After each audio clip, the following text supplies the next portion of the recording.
قبیلہ زبید کا ایک شخص مکے آیا، زبیدی۔ ایک مکے میں منڈی لگتی تھی، اس کا نام تھا حضورہ۔ یہ جو حضورہ منڈی تھی، اس منڈی پر ابو جہل کا قبضہ تھا۔ آج کل تو نہیں قبضہ ہوتا منڈیوں پر کسی کا، حضورہ نامی منڈی پہ نا ابو جہل کا قبضہ تھا۔ اونٹ بڑے خوبصورت تھے، شاندار تھے۔ اس نے کہا میں نے بولی دینی۔ ابو جہل نے اعلان کیا خبردار کوئی بولی نہ دے۔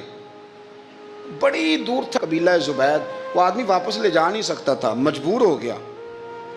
ابو جہل کہنے لگا چوتھا حصہ قیمت دوں گا اور اونٹ تمہیں دے کے جانے پڑیں گے، یعنی اگر لاکھ کے ہیں تو 25,000 کے دو۔ بندہ بڑا پریشان ہوا، چودھریوں سے بات کی تو کہنے لگے بدماش بڑا ہے، ہم شریف لوگ ہیں، شریف اور بزدل میں، بزدلی کو شرافت کا نام نہ دو، پکی بات کر رہا ہوں، شریف اور بزدل میں شریف ضرور بنو پر بزدل نہ بنو۔ جی ہم جی شریف لوگ ہیں جی، وہ کیا مطلب؟ کوئی پاس نہ آیا، وہ بیچارہ نہ کونے میں بیٹھ کے رونے لگ گیا، کہنے لگا میں کدھر جاؤں یارو، میں واپس بھی نہیں لے جا سکتا، اور چوتھے حصے میں دے کیسے جاؤں، اتنا نقصان۔ وہ رو رہا تھا تو کہیں حضرت زید بن ارقم نے سن لیا۔ آپ فرمانے لگے کیوں روتا ہے؟ کہنے لگا یار میں نے تو اہل عرب کی تعریف سنی تھی، میرے ساتھ کھڑا ہی کوئی نہیں ہوتا۔ تو آپ فرمانے لگے تو نے عربی دیکھا ہی کب ہے؟ اگر کائنات کا حسین و جمیل عربی دیکھنا ہے تو جا حرم مکہ میں بیٹھا ہے، مکھ چند بدر شاہ شانی ہے تے متھے چمک دی لاٹ نورانی، کالی زلف تے اکھ مستانی، مخمور اکھی ہیں نا مد بریاں سبحان اللہ، ما اجمل کا ما احسن کا ما اکمل، کتھے مہر علی تے کتھے تیری ثنا، مشتاق اکھی کتھے جال۔ تو نے دیکھا کب ہے؟ اگر عربی دیکھنا ہے نا تو وہ بیٹھا ہے، جا جا کے حرم میں ٹیک لگائے، مظلوموں کے والی، غریبوں کے ماوا، رسول رحمت، ایک سادی سی چادر اوڑے حضور بیٹھے تھے۔ وہ زبیدی کہتا میں آیا، نبی کریم کو بات سنائی، حضور فرمانے لگے این الجمل کا، او کدھر ہے تیرے اونٹ؟ عرض کی حضور وہ وہاں ہیں۔ فرمایا چل نہ۔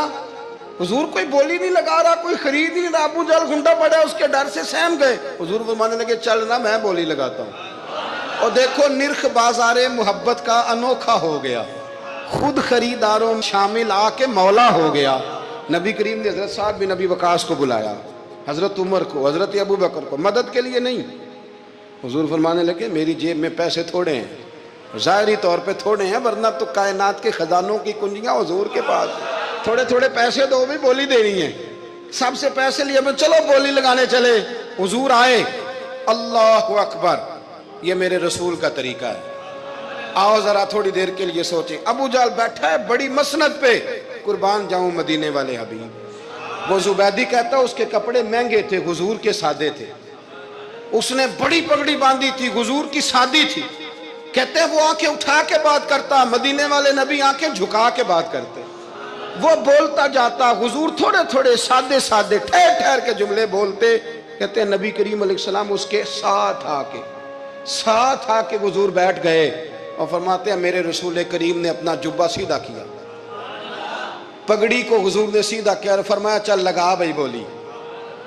ایک اس نے لفظ بولے، پھر حضرت ابو بکر نے بولی دی، پھر حضرت عمر نے دی، پھر سعد بن ابی وقاص نے دی، پھر زید بن ارقم نے دی، پھر رسول کریم نے دی۔ وہ کہتا ہے جتنے میں بیچنا چاہتا تھا نبی پاک نے ڈبل میں میرے اونٹ خریدے، ڈبل میں اونٹ خریدے میرے رسول۔ سلام اس پر کہ جس نے دشمنوں کو بھی قبائیں دی، سلام اس پر کہ جس نے گالیاں سن کر دعائیں دی۔ اور میرے اعلیٰ حضرت کہنے لگے جاؤ جا کے اعلان کر دو، غم زدوں کو رضا مجدہ دیجئے کہ ہے بے کسوں کا سہارا ہمارا، بے کسوں کا سہارا، جاؤ غم زدوں کو رضا مجدہ دیجئے کہ ہے بے کسوں کا سہارا۔ رسول کریم صلی اللہ علیہ وسلم نے نا خریدا مال، اور حضور سید عالم وہاں سے نکلے، اور نکلتے وقت حضور فرمانے لگے ابو جہل تیری آج شکایت آئی ہے، آج کے بعد نہ آئے، مکہ سارا اس کے ساتھ ہے، حضور کی مخالفت ہو رہی ہے، 40 لوگ ہیں صرف کلمہ پڑھتے، اور دین کا کام دار ارقم میں قید ہو کے کرنا پڑتا ہے، لیکن جب ظالم کے خلاف نکلے ہیں تو پھر دار ارقم میں بند ہو کے نہیں، پھر میدان میں نکلے اور فرمایا آج کے بعد تیری شکایت نہ آئے۔ کہنے لگا جی بالکل نہیں آئے گی۔ میں آپ کو موقع نہیں دوں گا. حضور چلے گئے تو پیچھے سارے کافر اس کے گرد اکٹھے ہو گئے, کہنے لگے ہم پہ تو بڑا روب ڈالتا ہے, اب تجھے کیا ہوا, پانی پانی ہو گیا, تو کیا کون سا سانپ سونگ گیا, بولا ہی نہیں. کہنے لگا مجھے لات و منات کی قسم, جب مصطفیٰ کریم میرے پاس آئے تو ان کے ساتھ ایسی ایسی طاقتیں تھیں, نیزے تھے, برچیاں تھیں, بھالے تھے, مجھے لگتا تھا میں نے سی کی تو میرے ٹکڑے ٹکڑے کر دیں. کہنے لگے جا پاگل ہو گیا, ان کے پاس تو چھڑی بھی کوئی نہیں تھی, وہ تو خالی ہاتھ ہیں, بکواس کرتا ہے, کچھ بھی نہیں تھا. کہنے لگا مانو نہ مانو, ان کے پاس بڑا کچھ تھا. اور اگلی بات جو اس نے کی وہ تاریخ میں محفوظ ہے, وہ تاریخ میں محفوظ ہے, وہ تاریخ میں محفوظ ہے, وہ تاریخ کا حصہ ہے. ابو جہل کہنے لگا اٹھتے ہی کہ مجھے لگتا ہے جب تک محمد ابن عبداللہ موجود ہیں یہ ہمیں ظلم نہیں کرنے دیں گے, یہ ہمیں کوئی زیادتی کرنے, تاریخ میں محفوظ ہے جملہ ابو جہل کا. کہنے لگا جب تک یہ موجود ہے ہمیں کوئی زیادتی کرنے. حضرت فرمایا کرتے تھے زندہ نبی کے ماننے والوں زندہ بن کے زندگی گزارو. زندگی زندہ دلی کا نام ہے, مردہ دل کیا خاک جیا کرتے. جو قومیں سر اٹھا کے جیتی ہیں وہ زندہ ہوتی ہیں. اس لیے اپنی زندگی میں حق کے خود اختیاری پیدا کریں, جینا سیکھیں, لڑنا سیکھیں, میدان میں رہنا سیکھیں. سہم سہم کے وقت نہیں گزرے گا, ظلم سہنے سے بھی ظالم کی مدد ہوتی ہے. لہٰذا حق لینا سیکھیں, حق پر کھڑے ہونا سیکھیں, اپنے مزاج میں یہ باتیں پیدا کریں. مجھے خاتون نے پوچھا, میرا بھائی کہتا ہے حصہ لے لے پھر میرے مرے کا منہ نہ دیکھنا. میں کہا پتر تو حصہ لائے نہ منہ ویکھی ہوتا, کوئی ضرورت نہیں, منہ ایسے ظالم کا منہ ویسے بھی نہیں دیکھنا چاہیے جو بہنوں کا حصہ کھا جائے. میں نے کہا تو منہ دیکھنے کی کوئی ضرورت, یہ کوئی بلیک میلنگ ہے. ابا کہتا ہے حصہ لے لو منہ نہ دیکھنا. میں کہا بالکل نہ ویکھی, تو بلکہ آنکھ میں ویکھنا بھی نہیں چاہتی, تو ادھر رکھ, اللہ رسول نے مقرر کیا میرا حصہ. کیا فلسفہ ہے ہمارا, جو بات غلط ہے اس پہ لوگوں کو بلیک میل کرتے ہو. جائز بات پہ ڈٹنا سیکھو.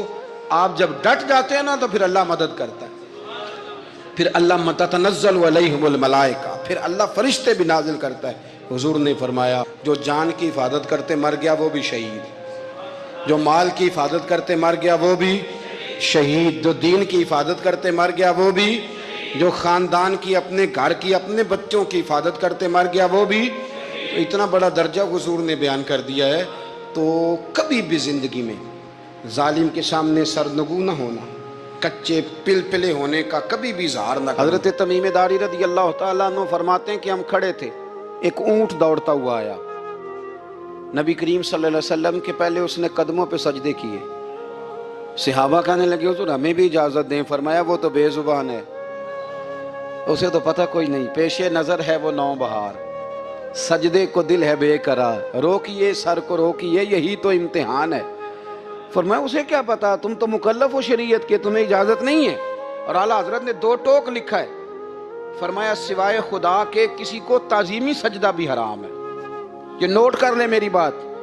اور اعلیٰ حضرت نے فتاوی رضویہ میں لکھا ہے کسی قبر پہ جاؤ تو 4 ہاتھ دور کھڑے رہو. اللہ کرے آپ کو سمجھ آئے, کتنے ہاتھ, 4 ہاتھ دور کھڑے رہو, سورۃ فاتحہ پڑھو, درود شریف پڑھو, جس قبر پہ گئے ہو ان کی روح کو اصال ثواب کرو, ان کے وسیلے سے دعا مانگو. اعلیٰ حضرت فرماتے ہیں قبر کو سجدہ بالاتفاق حرام ہے, طواف قبر کا کرنا بالاتفاق حرام ہے. بوسہ لینے میں اختلاف ہے کہ جائز ہے کہ ناجائز ہے, لیکن بوسے سے بھی چونکہ شک پڑتا ہے تو فرماتے ہیں احمد رضا کی رائے یہ ہے کہ بوسہ لینے سے بھی بچا جائے. وہ آ گیا تو اس سے اگلی باتیں کرتا ہے, بس خاموش رہ, باادب رہ اور پیچھے رہ. تو حضرت تمیم داری کہتے ہیں یہ حدیث اعلیٰ حضرت نے لکھی ہے لمن والعلا میں. فرماتے ہیں کہ اونٹ نے پہلے سجدہ کیا, قدم چومے, پھر اس نے حضور کے کان میں کوئی بات کہی. روزے دے دوالے نے غلاماں دیاں ٹولیاں, ایک پیا سن دے کروڑاں دیاں بولیاں. یعنی اونٹ نے بات کی تو حضور نے وہ بھی سن لی. اعلیٰ حضرت کہتے ہیں جو پناہ میں آتا ہے بچ جاتا ہے. کہتے ہیں رسول کریم نے نا اونٹ کی پشت پہ ہاتھ پھیرا اور اللہ کے محبوب فرمانے لگے فکر نہ کر, اب تو آ گیا ہے نا تو جیسے تو کہے گا ویسے ہی ہو جائے گا, جیسے تو کہے گا ویسے ہی. ابن ماجہ میں موجود ہے, پر میں چونکہ فاضل بریلوی رحمۃ اللہ علیہ کی کتاب سے پیش کر رہا ہوں الامن والعلا سے, تو میں اسی انداز میں پیش کر رہا ہوں جس انداز میں وہاں ہے. حضرت تمیم داری کہتے ہیں کہ ہماری سمجھ میں بات کوئی نہ آئی. تھوڑی دیر گزری تو کچھ لوگوں نے ہاتھوں میں رسیاں پکڑی ہیں, خنجر پکڑے ہیں, دوڑے آئے. یا رسول اللہ یہ ہمارا اونٹ ہے۔ حضرت تمیم داری کہتے ہیں میں نے دیکھا کہ جب وہ آ گئے نا خنجر لے کے تو اونٹ حضور کے پیچھے چھپ گیا۔ آج لے ان کی پناہ، آج مدد مانگ ان سے، وہ حضور کے پیچھے چھپ گیا۔ تو کہتے ہیں کہ نبی کریم صلی اللہ تعالی علیہ وسلم نے فرمایا کیا مسئلہ ہے بھائی؟ یا رسول اللہ ہمارا اونٹ ہے، ذبح کرنے لگے تھے دوڑ آیا ہے۔ تو حضور فرمانے لگے وہ تو تمہاری شکایت کر رہا ہے۔ وہ کہتا ہے یا رسول اللہ میں نے برسوں ان کی نوکری کی، برسوں میں نے بڑی نوکری کی۔ صحیح کہتا ہے یا رسول اللہ؟ ٹھیک کہتا ہے حضور، اب بوڑھا ہو گیا ہوں، تھوڑا زیادہ بوجھ نہیں اٹھا سکتا، تو مجھے ذبح کر کے کھانا چاہتے ہیں، میں مرنا نہیں چاہتا۔ نبی کریم فرمانے لگے اچھے لوگ یہ صلہ دیتے ہیں؟ انہوں نے کہا عرض کی حضور آپ حکم کر دیں، ہم اس کو چھوڑ دیتے ہیں یا رسول اللہ، نہیں ذبح کریں گے، خدمت کریں گے۔ حضور فرمانے لگے نہیں، اب میرے پاس آیا ہے نا، اب میں نے واپس نہیں کرنا، آج ہو گیا ہے، آج لے ان کی پناہ، آج مدد مانگ ان سے، آج ہو گیا یا رسول اللہ پھر رکھ لیں؟ حضور نے فرمایا نہیں بھائی پیسے بتاؤ کتنے؟ یا رسول اللہ نہیں نہیں کچھ نہیں۔ نبی کریم علیہ السلام نے فرمایا نہیں، بتاؤ کتنے، بتاؤ کتنے؟ انہوں نے کہا حضور ایک دفعہ ریٹ لگایا تھا تو 100 دینار لگا تھا۔ حضور نے فرمایا بلال دے دو 100 دینار، 100 دینار دے دیا۔ اعلیٰ حضرت فرماتے ہیں دیکھو ان کی پناہ میں آنے کی برکتیں کتنی ہیں۔ ان سے کہا تم جاؤ، وہ چلے گئے۔ حضور نے پشت پہ ہاتھ پھیرا، فرمایا جا تو آزاد ہے۔ حضرت تمیم داری کہتے ہیں وہ پہلے گیا پھر پلٹ کے آیا، اس نے نبی پاک کے کان میں کو بات کی، کئی باتیں کی، پر میں ایک بات کرتا ہوں، کئی باتیں کی، ایک بات کی تو حضور رو پڑے۔ اونٹ چلا گیا، ہم نے عرض کی حضور یہ کیا کہہ گیا ہے؟ تو محبوب فرمانے لگے یہ کہہ گیا یا رسول اللہ جس طرح آپ نے مجھے چھری سے بچایا ہے، میں دعا کرتا ہوں اللہ آپ کی امت کو جہنم سے محفوظ فرمائے، اللہ جہنم سے بچائے آپ کی امت کو، اس طرح مجھے چھری سے آپ نے محفوظ کیا۔ اعلیٰ حضرت فرماتے ہیں کن چکروں میں پڑے ہوئے ہو، کن چکروں میں؟ پیسوں کی پناہ لیتے ہو، عہدوں کے پیچھے چھپتے ہو، دولت کے پیچھے چھپتے ہو، تعلقات کے پیچھے چھپتے ہو۔ فرمایا مصیبت آئے گی تو یہ سارے ہٹ جائیں گے، اگر پناہ لینی ہے تو مدینے والے محبوب کی پناہ لو، دروازہ رسول پہ آؤ، نبی کریم کی بارگاہ میں جھکو، حضور سے پیار کرو۔ اعلیٰ حضرت فرماتے ہیں محبوب کا ادب کرو، رسول اللہ کی غلامی کرو۔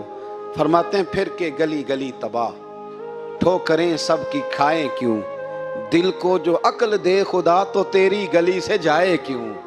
اور فرمانے لگے جان ہے عشق مصطفیٰ، روز فزوں کرے خدا، جس کو ہو درد کا مزہ وہ ناز دوا اٹھائے کیوں، جس کو ہو درد کا مزہ وہ ناز دوا اٹھائے کیوں۔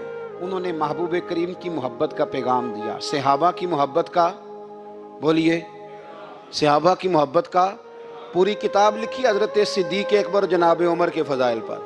اور مزے کی بات یہ ہے کہ اعلیٰ حضرت نے نا اردو شاعروں میں سے کسی کو توفیق نہیں ہوئی حضور کو شہنشاہ کہنے کی، اعلیٰ حضرت نے کہا میرے نبی شہنشاہ ہیں۔ دلیل کیا دی؟ فرمانے لگے پڑھو ترمذی، حضور نے فرمایا میرے 2 وزیر زمینوں میں ہیں 2 آسمانوں میں، زمین کے 2 وزیروں کے نام ابو بکر اور عمر ہیں، آسمان کے 2 وزیر ہیں جبریل اور میکائیل۔ اعلیٰ حضرت کہنے لگے حضور وزیر تو کسی شہنشاہ کے ہی ہوتے ہیں، پھر کہہ لو نا شہنشاہ۔ تو پھر فرمانے لگے حاجیو آؤ شہنشاہ کا روضہ دیکھو، حاجیو آؤ شہنشاہ کا روضہ دیکھو، کعبہ تو دیکھ چکے اب کعبے کا بھی کعبہ دیکھو، کعبہ تو دیکھ چکے اب کعبے کا بھی، غور سے سن تو رضا کعبے سے بھی آتی ہے صدا، میری آنکھوں سے میرے پیارے کا روضہ دیکھو۔ اعلیٰ حضرت نے ساری زندگی اور صحابہ کرام کی بات کی، اہل بیت کی بات کی، اولیاء کی بات کی، صوفیاء کی بات کی، دفاع کیا سب کا، سب کے شانوں میں لکھا، امت کو بتلایا کہ اپنے بزرگوں سے جڑے رہو گے تو بچے رہو گے۔ اعلیٰ حضرت نے طنز کرنے سے، تنقید کرنے سے، بلا وجہ غلطیاں نکالنے سے اور ایک دوسرے پر لان تان کرنے سے ہمیں بچنے کو کہا۔ اعلیٰ حضرت فرماتے ہیں کوئی علم اگر آ جائے نا تو اس کا معنی یہ نہیں کہ سب کو جاہل سمجھ لینا چاہیے۔ سمجھ آ رہی ہے میری بات کی؟ ہم جس شعبے میں بھی ہوتے ہیں نا سامنے والے کو ان پڑھ ہی سمجھتے ہیں۔ مولویوں کے بارے میں بعض لوگوں کا خیال ہے کہ یہ پتہ نہیں کون سی مخلوق ہے، ان کو کیا پتا دنیا داری کا۔ میں صحیح کہہ رہا ہوں، اسی طرح جو میرے شعبے سے تعلق رکھنے والے لوگ ہیں وہ کہتے ہیں شاید سارے تاجر 2 نمبر طریقے سے ہی مال کماتے ہیں. یہ ہو نہیں سکتا، ایسا ہو نہیں سکتا. ہمیں نا دوسروں کی اہمیت کی خبر رکھنی چاہیے. ہم ایک دوسرے سے پیار، ہم طنز کرتے ہیں، تنقید کرتے ہیں. فاضل بریلوی منع کرتے تھے. آپ فرماتے ہیں یہ طریقہ درست. ہم جب غلطیاں نکالنے پہ جاتے ہیں تو معاذ اللہ اتنا اوپر بن جاتے ہیں کہ معاذ اللہ ثم معاذ اللہ اللہ رسول تک پہنچ جاتے ہیں. اعلیٰ حضرت کے زمانے میں ایک شخص نے کہہ دیا نبی پاک کا خیال آئے تو نماز ٹوٹ جاتی ہے. عقل ہے نا جی، جہاں مرضی لے جاؤ. وہ کہنے لگا جی میں نے خالص اللہ کے لیے پڑھنی ہے نا فلسفہ عجیب. نبی پاک کا خیال آئے تو نماز. اعلیٰ حضرت فرمانے لگے تو بڑا ہی پاگل ہے. جب تو کہے گا السلام علیکہ ایھا النبی، خیال آئے گا کہ نہیں؟ فرمانے لگے تو بڑا ہی نادان ہے. جب تو کہے گا اللہم صلی علی محمد وعلی، خیال آیا کہ نہیں آیا؟